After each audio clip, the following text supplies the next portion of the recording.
Coming up, the community in shock following the police raid of a prominent firearms store in Ulverston yesterday.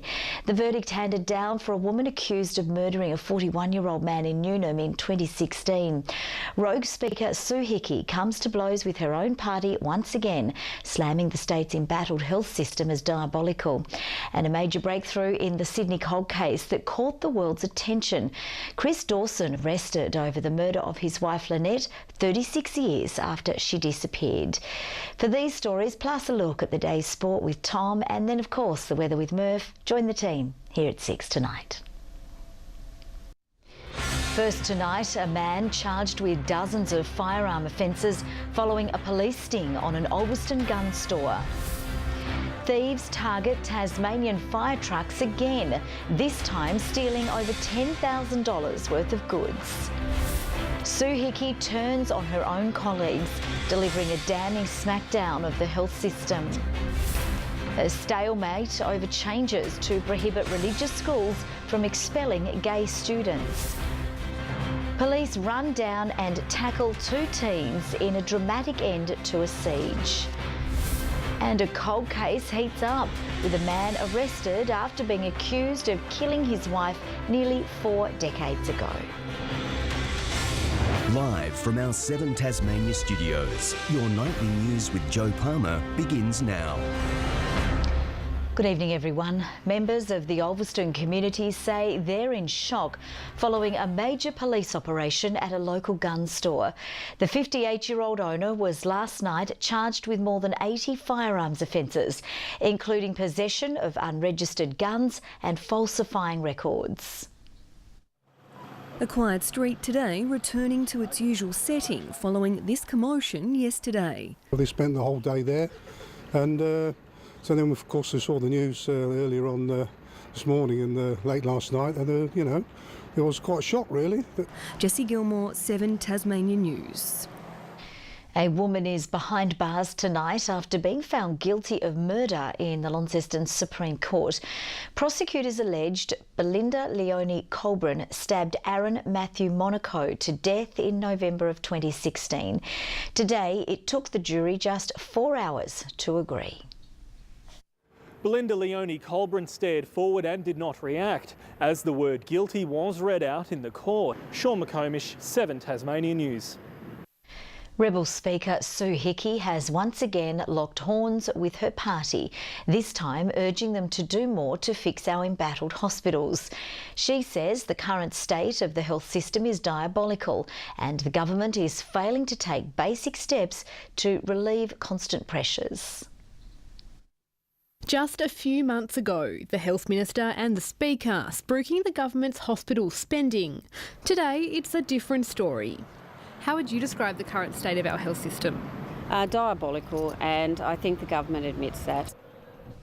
As Tasmania's traffic woes continue to worsen, the peak public transport body says more could be done to ease congestion. Fronting an annual government scrutiny committee today, the Metro boss said more people were catching buses across Tasmania, with 8 million trips recorded last year. But Metro says changes could be made to make bus journeys quicker and easier, to attract more passengers and to help fight traffic bottlenecks. At the moment, Metro has limited protection from traffic, so we're stuck in the same traffic as everybody else, which is probably not ideal. What was supposed to be an act of bipartisanship has ended in a stalemate. The Coalition and Labor can't agree on changes to prohibit religious schools expelling gay students while protecting religious freedom. It proved to be a distraction for Labor, who had been putting the heat on the government's new energy policy, as anti-Adani protesters took a seat in Parliament. An unscheduled debate on the floor of Parliament House.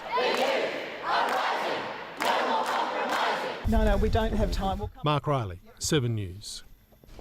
2 teenagers have failed to outrun police after a 4-hour siege in Melbourne. They'd been seen entering a housing commission block armed with a gun.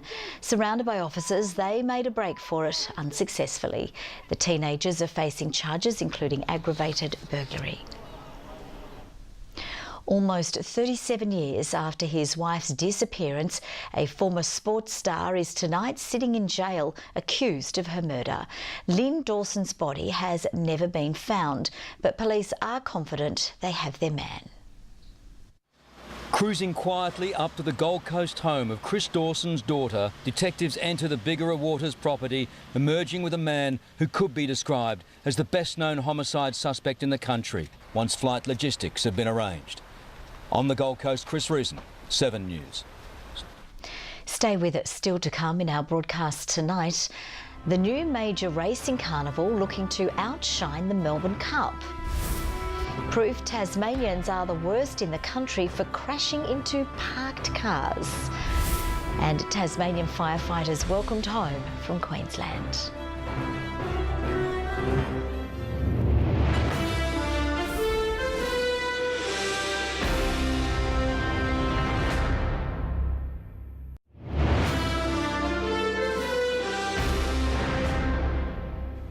Welcome back. The annual Tasmanian Volunteering Awards have opened for another year, offering a chance to recognise those who give back to their community. Launched in Hobart today, the awards celebrate volunteers from a range of different areas, including tourism, sport, emergency services and health. Tasmania has the largest proportion of volunteers in the nation, contributing more than 7 million hours of their time each year. If volunteering were an industry in Tasmania, we would be the largest industry in Tasmania based on the economic output. Tasmanian firefighters have touched down back home after responding to a call for help during Queensland's bushfire crisis. They helped local emergency crews protect lives and property. Firefighters returning to Tasmania today after an intense deployment to Queensland as the state faced an unprecedented bushfire crisis. And on a disappointing note, Tasmania's efforts to help battle the Queensland blazes were hampered by the brazen theft of firefighting gear. $8,000 worth of Tasmania Fire Service equipment was stolen in South Launceston on Sunday.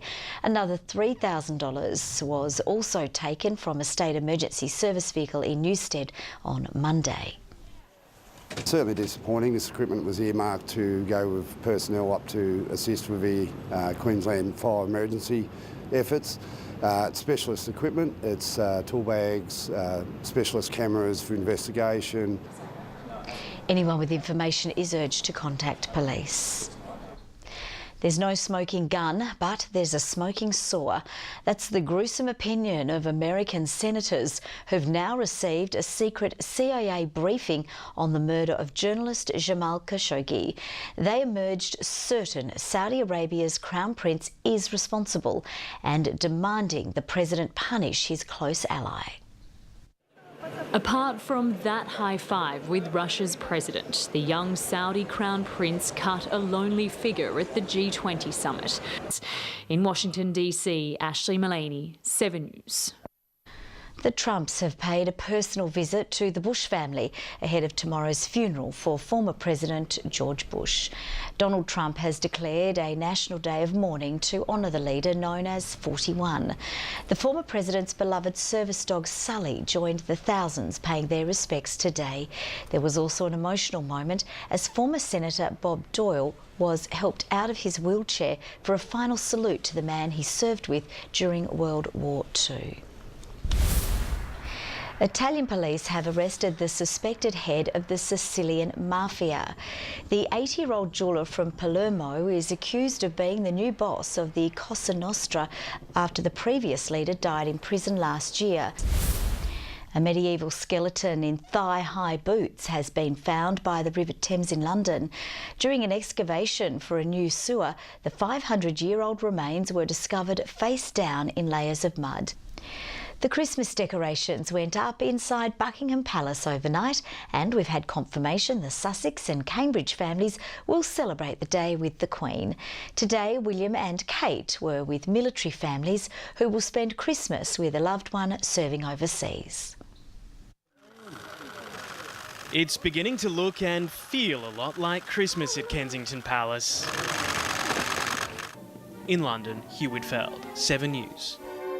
Tom Cooper will be joining us with more of the day's sport news a little later in our bulletin, with Tasmania becoming the first Australian team to play in New Zealand's National Basketball League. India's star player wary of an Australian side with a big point to prove ahead of their test opener. And a change of heart for AFL Tasmania as the 2019 TSL fixture is revealed. Those stories for you shortly, but first after the break we'll take a look at the day's headlines. And then Tassie Devils released into a protected sanctuary in New South Wales. And why Hobart has truly become a hive of activity.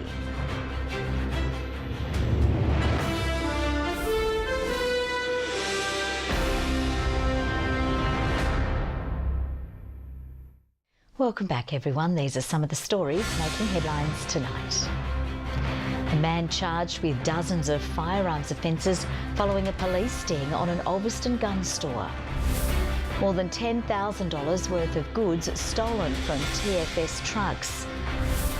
Police run down and tackle 2 teens in a dramatic end to a siege in Melbourne.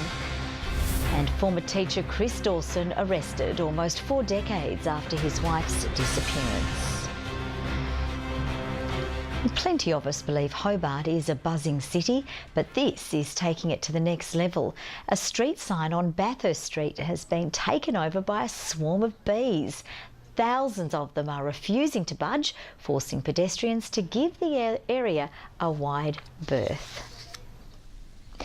A group of Tasmanian devils has been released into a predator-proof sanctuary high in the Barrington Tops National Park north of Sydney. The intensive breeding program run by Devil Ark hopes to bring the species back from the brink of extinction in cool conditions similar to Tasmania. They now boast 150 animals, with researchers closely watching the devils' behaviour in the natural environment.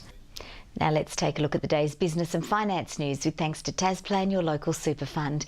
The Australian share market has finished the day almost 1% lower in a broad-based sell-off sparked by worries there won't be a US-China trade truce.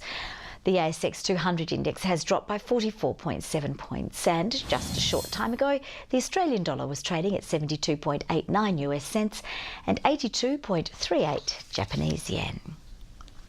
Sport time now with Tom Cooper. Hello, Tom. We've got good news for the Huskies today, but not so good for the Hobart Chargers. Hello, Joe. Not so good. The Siebel champions could lose some of their best players as a result of today's NBL announcement, and we'll have more on that coming up. Also after the break, Manchester City sitting pretty on top of the EPL ladder, and meet the pint-sized Tasmanian with a serious need for speed.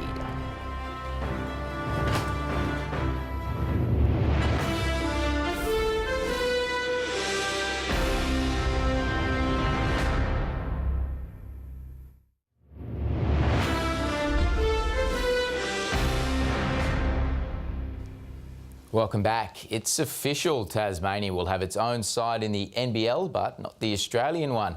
As of 2019, the Southern Huskies will make its way across the ditch to play New Zealand's National Basketball League in the hope it will be a stepping stone to the top-tier league back home. The Huskies were hoping to join the Australian NBL, selling thousands of foundation memberships based on the idea.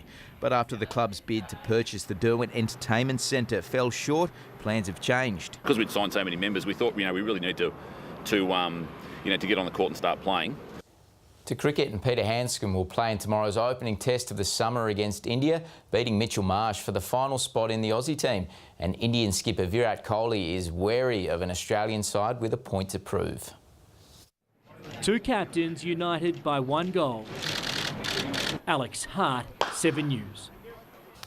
And now let's get the inside word on the first test from commentator Ricky Ponting. Well, it's a big week for the Australian cricket team here at the beautiful Adelaide Oval this week, coming up against a very, very good Indian team led by superstar Virat Kohli. Let's hope they can. Australia to win. Nice one, thanks, Punt. To footy, and Blue superstar Patrick Cripps is a natural-born leader, but it hasn't stopped him seeking help from an unexpected source outside the 4 walls of Carlton. Carlton co-captain Patrick Cripps looks right at home in the leadership group, but he sought advice from the AFL's Lion King, Jonathan Brown. After severe weather forced the cancellation of last month's Southern Schools Triathlons Challenge, a record number of entrants have turned out to compete for the day one of the two-day event at Bellreef Beach. More than 3,500 students have registered, with funds raised from the challenge going towards supporting young Tasmanians diagnosed with type 1 diabetes. Formula 3 Championship is confirmed. Fingers crossed, Joe, too. It couldn't happen to a nicer young bloke. That's yeah, he's lovely. He's lovely, isn't he? Thanks so much for that, Tom. Coming up next, Peter Murphy will join us with a look at the day's weather.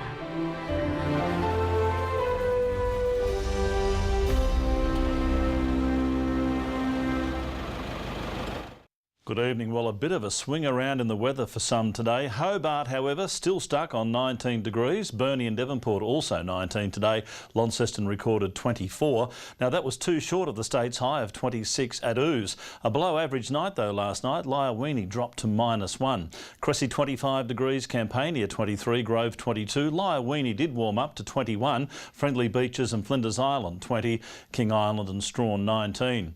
Convective cloud formed over the northeast of the state today, otherwise mainly fine across the state, a little bit over the west getting ready to cross. The southeast of the mainland also quite bereft of cloud, however widespread cloud and thunderstorms over the Coral Sea as TC Owen breaks apart. The northern tropics also a little wet, some cloud also over the interior of WA. There's tomorrow's chart, and the high over the Tasman Sea extends a ridge over Queensland. A cold front crosses waters south of the Bight. The trough continues over the mainland. Winds northwest to northeast at 10 to 20 knots, increasing to 30 knots over the lower east. Inshore afternoon sea breezes over southern coastal areas. We have a strong wind warning for waters between Wineglass Bay and Tasman Island. Hot and mostly sunny for Hobart, not 19 anymore, up to 30 degrees tomorrow. 29 for Cygnet, hot for New Norfolk and 32. Launceston, fine, partly cloudy and 27, 22 the top for Devonport and 27 for Campbelltown.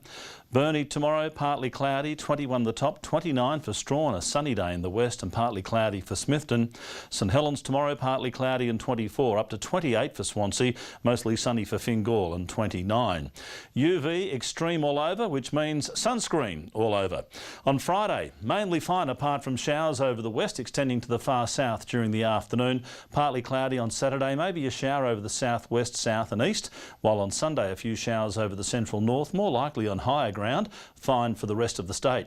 Hot and sunny in Adelaide tomorrow, similar weather for Melbourne, cloudy over Sydney, a few showers for Brisbane, 27 there, and a possible storm for Darwin. And it's fine and sunny, 19 in Hobart, 22 in Launceston, Devonport 17 degrees. Joe, this is more like it, and after your afternoon in the sun, you're looking browner already. Didn't spend the whole afternoon in the sun. Thank you very much, Murph. That's all from the team for now. Have a lovely evening. Bye-bye.